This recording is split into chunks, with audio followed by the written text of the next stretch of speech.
17 তারিখের মধ্যেই সংসদ সদস্য এবং মন্ত্রিপরিষদের শপথ গ্রহণ অনুষ্ঠিত হবে, এমনটাই জানিয়েছেন প্রধান উপদেষ্টার প্রেস সচিব শফিকুল আলম। তিনি বলেছেন, দ্রুতই নতুন সরকারের শপথ গ্রহণ অনুষ্ঠিত হতে যাচ্ছে। এটি কোনোভাবেই 16 বা 17 ফেব্রুয়ারির পর হবে না। শপথ কে পড়াবেন তা এখনও নির্ধারণ করা হয়নি, তা জানানো হবে পরে। আজ দুপুরে রাজধানীর ফরেন সার্ভিস একাডেমিতে সাংবাদিকদের সংবাদ সম্মেলনে এমন তথ্যই জানিয়েছেন প্রধান উপদেষ্টার প্রেস সচিব শফিকুল আলম। প্রধান উপদেষ্টা ও মন্ত্রিসভার পক্ষ থেকে দ্রুত দায়িত্ব হস্তান্তরের প্রক্রিয়া চলছে। নির্বাচনে একটি কেন্দ্রে 200% ভোট পড়েছে এমন সংবাদের বিষয়ে দৃষ্টি আকর্ষণ করলে তিনি বলেন, এটি মিথ্যা সাংবাদিকতা, এটি মূলত মুদ্রাজনিত ভুল। যিনি এ ধরনের সংবাদ পরিবেশন করেছেন রিটার্নিং কর্মকর্তার সঙ্গে কথা না বলেই করেছেন। পরবর্তী সময়ে তা সংশোধন করা হয়। দর্শক, সরাসরি দেখছিলেন ডেইলি সানে। এই মুহূর্তে রয়েছে গুলশানের বিএনপি কার্যালয়ে, যেখানে তারেক রহমান 1টার দিকে এই কার্যালয়ে প্রবেশ করেন। গত দুদিন ধরেই সারা দেশ থেকে নেতাকর্মীরা আসছেন, তারেক রহমানকে অভিনন্দন জানাচ্ছেন, শুভেচ্ছা জানাচ্ছেন। জানেন, 2 যুগ পর আবারও ক্ষমতার মসনদে বসতে যাচ্ছে বাংলাদেশ জাতীয়তাবাদী দল বিএনপি। সংখ্যাগরিষ্ঠের আসন নিয়ে সরকার গঠন করতে যাচ্ছে বিএনপি, এবং সেই সরকার গঠনের প্রাক্কালে এখন চলছে নেতাকর্মীদের মধ্যে আলাপ আলোচনা। কি আলাপ আলোচনা হচ্ছে, মন্ত্রিসভা কবে গঠন হবে, কে থাকছেন কোন মন্ত্রণালয়ে, সে বিষয়েও আলোচনা হচ্ছে এই গুলশান কার্যালয়ে। দর্শক, সরাসরি দেখছিলেন গুলশানের চেয়ারম্যান কার্যালয়ের সামনে থেকে, এবং আমরা দেখানোর চেষ্টা করছিলাম যে বিএনপির যারা নির্বাচিত সংসদ সদস্য রয়েছেন এই মুহূর্তে, সালাউদ্দিন কাদের দেখতেই পাচ্ছেন, এই মুহূর্তে স্থায়ী কমিটির সদস্য সালাউদ্দিন চৌধুরী তিনি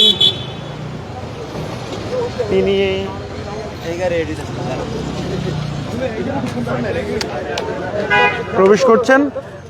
তার আগে প্রবেশ করেছেন বিএনপি চেয়ারম্যান তারেক রহমান, এবং আমরা দেখতে পাচ্ছিলাম চট্টগ্রাম কক্সবাজারে তিনি বিপুল ভোটে জয়ী হয়েছেন। বিএনপির স্থায়ী কমিটির অন্যতম সদস্য সালাউদ্দিন। এর আগে আমরা দেখেছি বরিশাল 3 আসনে জয়ী হওয়া প্রার্থী অ্যাডভোকেট জয়নুল আবেদিন, তিনি এই কার্যালয়ে প্রবেশ করেছেন। এর আগে চট্টগ্রাম 7 থেকে নির্বাচিত সংসদ সদস্য বিএনপির মনোনীত হুমাম কাদের চৌধুরী, তিনিও এই কার্যালয়ে প্রবেশ করেছেন। বলা চলে যে যারা আসলে নির্বাচিত হয়েছেন এবং সিনিয়র নেতৃত্ববৃন্দ যারা রয়েছেন, তারাই মূলত কার্যালয়ে আসতে শুরু করেছেন। অনেকে ফুলের তোড়া নিয়ে এসছেন, অনেকে ফুলের শুভেচ্ছা জানাতে এসছেন তারেক রহমানকে, এবং আমরা সেটি দেখছি। বিএনপির নেতাকর্মীরা যারা নির্বাচিত সংসদ সদস্য রয়েছেন তারাই মূলত আসছেন। আমরা রুহুল কুদ্দুস দুলুকে দেখতে পাচ্ছি, নেতাকর্মী সহ তারা ভেতরে প্রবেশ করছেন এই মুহূর্তে, আর ঘিরে ধরছেন, এবং দেখছেন নেতাকর্মীরা তাকে পেয়ে আনন্দে তাকেও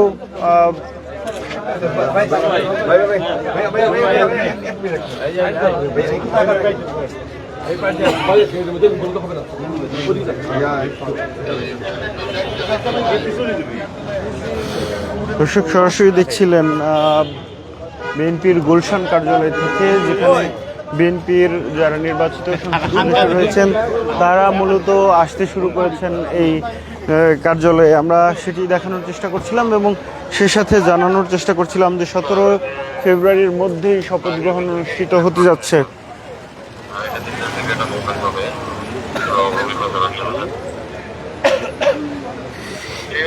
ইতিমধ্যেই নির্বাচিত সংসদ সদস্যদের গ্যাজেট প্রকাশ করেছে সরকার, এবং নির্বাচন কমিশন ইসি তাদের পক্ষ থেকে ত্রয়োদশ জাতীয় সংসদ নির্বাচনে নবনির্বাচিত সংসদ সদস্যের গ্যাজেট প্রকাশ করেছে। শুক্রবার রাতে জাতীয় সংসদের 300 আসনের মধ্যে 297টি আসনের নবনির্বাচিত সংসদ সদস্যদের যে সরকারি ফলাফল সেই ফলাফল নিয়ে গ্যাজেট প্রকাশ করে। বৃহস্পতিবার সকাল 7:30 থেকে 7:42, 7:30 থেকে 42,779টি কেন্দ্রে একযুগে সংসদ নির্বাচন অনুষ্ঠিত হয়। ভোট গ্রহণ শুরু হয় এবং বেলা 4টায়, 4:30টায় শেষ হয় এবং সংসদ নির্বাচনের পাশাপাশি এদিন দেশ জুড়ে গণভোটও অনুষ্ঠিত হয়েছে এবং উৎসব মুখর পরিবেশে সেই গণভোটের যে আয়োজন সেটি ছিল এবং প্রায় 17 বছর পর সাধারণ মানুষ স্বতঃস্ফূর্ত অংশগ্রহণ করেছে। 59.44% ভোট কিন্তু এবারের ত্রয়োদশ জাতীয় সংসদ নির্বাচনে পড়েছে। তার মধ্যে 213টি পেয়েছে বিএনপি দলীয় জোট এবং সেই সাথে বাকি যে আসনগুলোতে, সেই আসনগুলোতে পেয়েছে জামাত এবং এনসিপি সহ 51টি রাজনৈতিক দলের যে লড়াই, সেই লড়াইয়ে তারা লড়েছে এবং 68টি আসনে পেয়েছে বাংলাদেশ জামায়াতে ইসলামী এবং জাতীয় নাগরিক পার্টি এনসিপি পেয়েছে 6টি আসন এবং স্বতন্ত্র অন্যান্য দল আসনগুলো লাভ করেছে।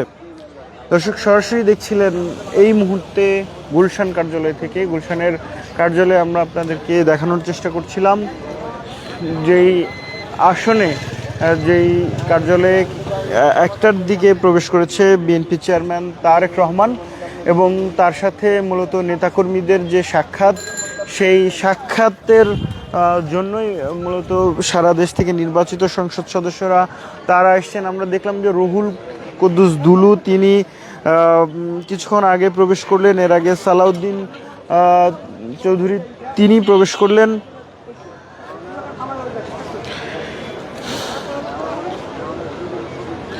এর আগে হুম্মাম কাদের চৌধুরী, তাকে এই বিএনপি কার্যালয়ে প্রবেশ করতে দেখা গেছে। এখন মূলত আসলে সময় আসলে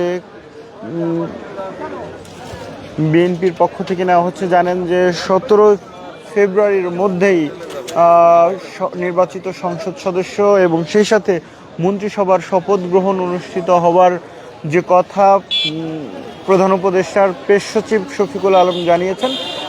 তারপরেই মূলত বিএনপিতে এখন জোর আলোচনা কে হতে যাচ্ছেন, কোন মন্ত্রণালয়ের দায়িত্ব কে পেতে যাচ্ছেন, সে বিষয়টি নিয়ে আসলে আলোচনা চলছে। দেখতেই পাচ্ছেন সেই আলোচনার যে পারদ, সেই পারদ আরও ঘনীভূত হচ্ছে। কে রাষ্ট্রপতি হতে যাচ্ছেন এমন বিষয়গুলো কিন্তু সামাজিক যোগাযোগ মাধ্যমে ছড়িয়েছে এবং আলোচনা সমালোচনা চলছে এবং আগামী 17 ফেব্রুয়ারির মধ্যেই শপথ গ্রহণ করতে যাচ্ছে বিএনপি, একক সংখ্যাগরিষ্ঠতা পাওয়া দল। এই দলটি দীর্ঘ 17 বছর ক্ষমতার বাহিরে ছিল এবং সেই ক্ষমতার বাহিরে থাকার পর নতুন করে স্বপ্ন বুনছে, নতুন করে সরকারের যাওয়ার যে স্বপ্ন সেটি দেখছেন তারা। এবং বিএনপিতে 25 বছর পর এত কম নারী নির্বাচিত হলেন। তাদের মধ্যে প্রায় 7 জন নারী প্রার্থী এবার জনগণের প্রত্যক্ষ ভোটে সংসদে যাচ্ছেন এবং তাদের মধ্যে যদি বলি যে মানিকগঞ্জ 3 আসনের আফরোজা খানম রীতা, ঝালকাঠি 2 আসনের ইসরাত সুলতানা তাহসিন রশদির, সিলেট 2 আসনের সংসদ সদস্য নির্বাচিত হয়েছেন, যিনি বিএনপির গুম হওয়া নেতা ইলিয়াস আলীর স্ত্রী, এবং রুমিন ফারহানা, যিনি বিএনপি থেকে বহিষ্কৃত হয়েছিলেন স্বতন্ত্র প্রার্থী হিসেবে নির্বাচন করায় এবং তিনি বিপুল ভোটে জয়ী হয়েছেন এবং তিনি ব্রাহ্মণবাড়িয়া 2 আসন থেকে নির্বাচিত সংসদ সদস্য। যদিও এখনো পর্যন্ত তিনি বিএনপির আবারও নতুন করে তাকে যুক্ত করা হয়েছে এমন কোনো তথ্য আমরা পাইনি, তবু তাকে বিএনপি নেত্রী হিসেবেই ধরা হচ্ছে। ফারজানা শারমিন নাটোর 1 থেকে তিনি লড়েছেন, শামা ওবায়েদ ফরিদপুর 2 থেকে লড়েছেন এবং নায়াব ইউসুফ আহমেদ তিনি লড়েছেন ফরিদপুর 3 থেকে। 7 জন নারী প্রার্থী সরাসরি জনগণের ভোটে সংসদে অংশ নেওয়ার সুযোগ পেয়েছেন এবং তারেক রহমানকে ইতিমধ্যেই দেশ বিদেশের তাবড় তাবড় যারা রাষ্ট্রপ্রধান রয়েছেন তারা কিন্তু শুভেচ্ছা বার্তা পাঠিয়েছেন তারেক রহমানকে আগামীর প্রধানমন্ত্রী হিসেবে, এবং শপথ নিতে যাচ্ছেন তারেক রহমান। এবং দুটি দল অর্থাৎ বাংলাদেশে এবার 50টি দলের মতো 50টি দল সংসদ নির্বাচনে অংশ নিয়েছেন। এটি ইতিহাসের সর্বোচ্চ, বাংলাদেশের সংসদ নির্বাচনের ইতিহাসে সর্বোচ্চ অংশগ্রহণকারী দল এবার নির্বাচনে অংশ নিয়েছেন।